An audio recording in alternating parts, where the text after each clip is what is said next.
Երբ մտնում ենք YouTube և գրում վանկա, հայտնվում են հարյուրավոր տեսանյութեր։ Վանկան կանխատեսեց ապագան, վանկան զգուշացրեց մեզ, վանկան գիտեր ամեն ինչի մասին։ Որոշ տեսանյութեր ունեն միլիոնավոր դիտումներ։ Եվ հետաքրքիրն այն է, որ այդ տեսանյութերում վանկան վերածվում է գրեթե ժամանակակից Նոստրադամուսի։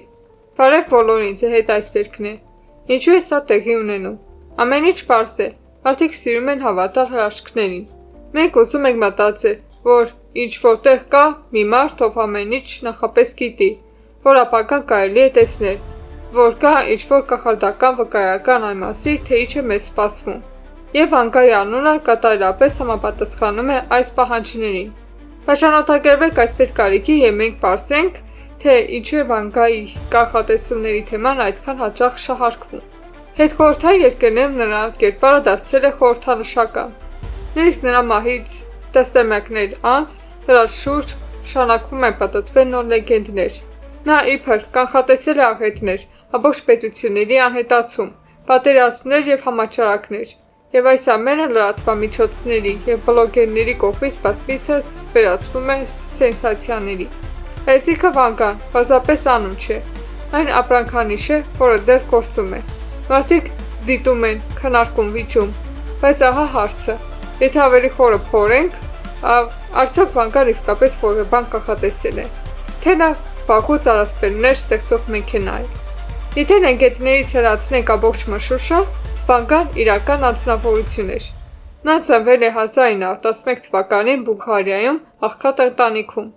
Մանկության տարիներին նա կորցրել է տեսողությունը, ընկել է փոթորկի մեջ, իսկ հիվանդությունից հետո լիովին կուրացել։ Այդ ժամանակվանից ի վեր նրա ամբողջ կյանքը կապված է կույր մարգարեուհու կերպարի հետ։ Կարևոր է հասկանալ, վանկան ինքը երբեք ոչինչ չի գրել։ Նա գրքեր, գրառումներ կամ օրագրեր չի ունեցել։ Ամեն ինչ, ինչ մենք գիտենք նրա կանխատեսումների մասին, փոխանցվել է ծանոթների, լրագրողների կամ լուրերի միջոցով։ Այսինքն դրանք նրա խոսքերը չեն, այլ վերապատմումներ, որոնք հեշտությամբ կարելի է փոխել և հարմարեցնել հարմար պահին։ 60-ից 80-ական թվականներին Բուլղարիայում մարդիկ իսկապես դիմում էին նրան խորհրդի համար։ Ոմանք կարծում էին, որ նա տեսնում է ապագան, ոմանք պարզապես մխիթարություն կամ խորհուրդ էին փնտրում։ Վանկան կարող էր ասել ինչ-որ ընդհանուր բան, օրինակ կյանքում դժվարություններ կլինեն, բայց դու կհաղթահարես դրանք։ Նման արտահայտությունները հարմար են ցանկացած մարդու, և բոլորը դրանցում լսում են այն, ինչ ուզում էին։ Եվ հետո տեղի ունեցավ մի կարևոր բան։ Նրա մահից հետո 1996 թվականին նրա անունը վերածվեց իսկական սենսացիաների գործարանի։ Լրագրողները, գրքերի հեղինակները և հեռուստատեսության ներկայացուցիչները սկսեցին ամեն ինչ վերագրել նրան։ ԽՍՀՄ-ի փլուզումը, ԱՄՆ-ում ահաբեկչական հարձակումները, համաճարակները, պատերազմները, նույնիսկ աշխարհի վերջը։ Բայց դա անհնար է ստուգել, չէ՞ որ նրա սեփական գրառումներից ոչ մեկը գոյություն չունի։ Այսպիսով փաստը պարզ է։ Վանկան այն մարդն է, որին մարդիկ դիմում են խորհրդի համար, բայց ամեն ինչ կանխատեսող մարգարեուհին արդեն իսկ առասպել է, որը ստեղծվել է այլ մարդկանց կողմից։ Իսկ դուք դիտել եք վանկայի մասին պատմություններ, գրեք մեկնաբանություններում ձեզ ամենից շատ տպավորած առասպելը, իսկ մենք շարունակում ենք։ Եվ ահա գալիս է ամենահետաքրքիր մասը։ Այս բոլոր վանկայի մարգարեությունները գրեթե միշտ հորինվում են իրադարձություններից հետո։ Այո, ճիշտ լսեցիք, մարդիկ վերցնում են իրականությունը և վերագրում այն վանկայի խոսքերին։ Կան մի քանի տեխնիկա։ Առաջինը հետադարձ վերապատմում։ Սկզբում տեղի ունենում իրադարձություն, օրինակ խոշոր աղետ կամ քաղաքական հակամարտություն։ Եվ հետո ինչ-որ մեկն ասում է, վանկան կանխատեսել է սա։ Իրականում նա երբեք նման բան չի ասել։ Երկրորդը ընդհանուր հայտարարություն ցանկացած իրավիճակի համար։ Վանկան կարող էր ասել այսպիսի բան. աշխարհում դժվարություններ կլինեն, մարդիկ կտուժեն։ Սա կարելի է մեկնաբանել ցանկացած ձևով։ Այնուհետև մարդիկ հիշում են միայն այն, ինչը համընկել է իրադարձությունների հետ, և տասնյակ այլ կանխատեսումներ, որոնք չեն իրականացել, պարզապես մոռացվում են։ Երրորդը մանրամասների ավելացում նրա մահից հետո։ 1996 թվականից հետո հայտնվեցին գրքեր, կայքեր և տեսանյութեր, որտեղ նրան վերագրվում էր բազմաթիվորեն ամեն ինչ, ահաբեկչական հարձակումներից մինչև համավարակների և պետությունների անհետացում։ Այս ամենը արվում էր սենսացիայի և տեսակետների համար։ Ահա թե ինչու է քննադատական մոտեցումը այդքան կարևոր։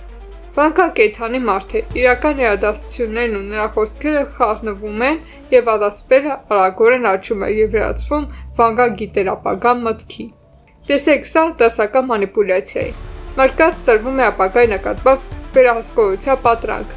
մարգարեությունների միջոցով, չնայած իրականում կանխատեսում չկա։ Հիմա եկեք նայենք, թե որ մարգարեություններն ամենից հաճախ վերագրվում Վանկային եւ ինչու են դրանք իրականում Ադասպելներ։ Ադասպել առաջին, սեպտեմբերի 11։ Համացածը հաճախ պնդում է, որ Վանկան կանխատեսել է Միացյալ Նահանգներում տեղի ունեցած ահաբեկչական հարձակումները։ Բայց եթե խորանանք աղբյուրների մեջ պարզվում է, որ այս թեմայով արձանագրություններ կամ հարցազրույցներ չկան։ Ամեն ինչ հայտնվել է իրադարձություններից հետո, դասական հետադարձ տեխնիկա։ Ադասպել երկրորդ, Կուրսկի վթարը եւ այլ աղետներ։ Նրան է վերագրում Կուրսկ Սուզանավի խորտակման ավիավթարների եւ եկաշարժերի կանխատեսումները, բայց իրական նյութերում, որտեղ Վանկան խոսել է ապագայի մասին, նման մանրամասներ չկան։ Այս պատմությունները հորինվել են լրագրողների եւ բլոգերների կողմից տեսանյութը բարձրացիա դարձնելու համար։ Ադասպել երրորդ, ԽՍՀՄ-ի փլուզումը։ Վանկան ապրել է Խորհրդային Միությունում եւ նրա մահից հետո պատմումներ կան, որ նա կանխատեսել է ԽՍՀՄ-ի փլուզումը, բայց կրկին սա հետմահու վերագրում է, ուղղակի մեջբերումներ չկան։ Ադասպել չորրորդ, քաղաքական կեղծիքներ Հայաստանում։ Հատկապես արդիական է հայկական լսարանի համար կան լուրեր, որ Վանկան իբր կանխատեսել է Ադրբեջանի անհետացումը 2022 թվականին։ Աղբյուրներ չկան։ Սա մաքուր Ադասպել է, որն ակտիվորեն օգտագործվում է սենսացիոնիզմի եւ քաղաքական մանիպուլյացիաների համար։ Ադասպել 5-րդ, աշխարհի վերջ եւ գլոբալ աղետները։ Մեկ այս սիված թերմա է, որ Վանկան իբր գիտեր աշխարհի վերջի ամսաթիվը։ Իրականում սա կրկին մանրամասների ավելացում է, չկա ոչ մի փաստաթուղթ, որտեղ նա նշել է կոնկրետ ամսաթիվ։ Հիմնական գաղափարը գրեթե բոլոր ճշգրիտ կանխատեսումները այն մարդկանց երևակայության արդյունք է, ովքեր ցանկանում են սենսացիա կամ պարզապես հավատում են հրաշքներին։ Իրական Վանկան այն մարդն է, որին մարդիկ դիմում են խորհրդի համար, բայց ոչ թե որպես ամենատես կախարդական մեքենայի։ Հիմա եկեք խոսենք այն մասին, թե ինչու է Վանկան դերևս ժողովրդավարություն վայելում Հայաստանում եւ ինչպես է նրա անունը օգտագործվում քաղաքական համատեքստում։ Հայաստանում լուրեր են շրջանառվում, որ Վանկան իբր կանխատեսել է Ադրբեջանի հետացումը 2022 թվականին։ Բայց եկեք անկեղծ լինենք, Ադրբեջանը չի վերացել եւ եթե վերանայել Հայաստանի ոչ մի խնդիր դրանով չի լուծվի։ Այս ամենը մարգարեություն չէ, այլ շովինիստների ֆանտազիա, ովքեր ցանկանում են հավատալ հրաշալի լուծմանը, փոխանակ իրականում հասկանան քաղաքականությունն ու տնտեսությունը։ Նման պատմությունները շեղում են մարդկանց իրական գործընթացները վերլուծելուց։ Հակամարտությունների պատճառները հասկանալու, ծածմավարությունը եւ դիվանագիտական քայլերը գնահատելու փոխարեն մարդիկ սկսում են հույս ունենալ հրաշքի վրա։ Եվ այստեղ է, որ Վանկայի մարգարեության առասպելը դառնում է հարմար գործիք մանիպուլյացիայի համար։ Հիմնական գաղափարը երկրների անհետացման մասին ցանկացած կանխատեսող փաստեր չեն, այլ առասպելներ։ Հրաշքի հույսը երազանք է, որը իրականության հետ որևէ կապ չունի։ Այսպիսով, ինչ կարող ենք սովորել այս ամենից։ Վանկան իրական արձավարություն էր, որը մարդիկ դիմում են խորհուրդ ստանալու համար, սակայն նրա մահից հետո նրան վերագրվող ամեն ինչ առասպել է, հորինվածք եւ հետպատմություն։ Ինչու է կարևոր քննադատաբար վերաբերվել նման մարգարեություններին, որտեղ դրանք մարդկանց տալիս են ապագայի նկատմամբ վերահսկողության պատրանք, շեղելով նրանց իրական աշխատանքից եւ վերլուծությունից։ Քաղաքականությունը, տնտեսությունը եւ սոցիալական գործընթացները հասկանալու փոխարեն շատերը սկսում են հույսը դնել հրաշքի վրա։ Հակամարտությունների եւ պետությունների հետ կապված առասպելները հատկապես վտանգավոր են։ Օրինակ Ադրբեջանի անհետացման մասի պատմությունները փաստեր չեն, այլ շովինիստների երազանքներ։ Հրաշքի հույսը չի լուծում խնդիրներ եւ չի զարգացնում երկիրը։ Քննադատական մտածողությունը սկեպտիցիզմ չէ սկեպտիցիզմի համար, այլ աշխարհը հասկանալու գործիք։